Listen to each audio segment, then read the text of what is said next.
قسم منكم بس اذا راح اطبق انا شو راح احكي اسا، فيش حاجه يفوت عند اخصائي تغذيه ولا مدرب تغذيه لحتى ينزل بالوزن او تنزل بالوزن. بس هات قبل اسالك سؤال، بتشوفوش كثير ناس تشرب قهوه كل النهار وبالليل اخر الليل بتاكل بس وجبه وحده، ورغم هيك بضلهم مليانين ومش عارفين ينزلوا الوزن؟ هتحكي لكم ليش. بال 2013 جورنال اوف هيومن نيوتريشن طلعوا بحث فيه بيحكوا شو بيصير بالجسم لما الواحد بيشرب من فنجانين لثلاثه قهوه. اول شيء كلياتنا عارفين انه لما الواحد بيشرب قهوه الكورتيزول بيرتفع والادرينالين بيرتفع، عشان هيك احنا بنحس حالنا اكثر مصحصحين وفينا طاقه. بس شو اللي انتم بتعرفوهوش شو بيصير بالجسم؟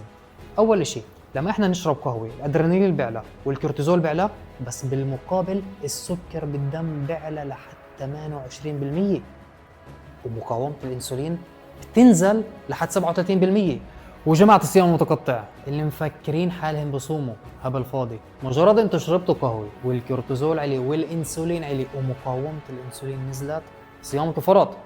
فشو بنصحكم تساووا؟ شوفوا، تشربوا فنجان قهوة لحد فنجان ونص، ومع القهوة بتحطوا زبدة أو MCT أويل اللي هو زيت جوز الهند، لحتى نزيد احنا من الكيتوزيس بالجسم، يعني يصير في عنا أكثر طاقات. وهيك الكورتيزول ما بيعلى كتير، الانسولين ما بيعلى، مقاومة الانسولين ما بتنزل، بس بيكون في عنا أكثر طاقات.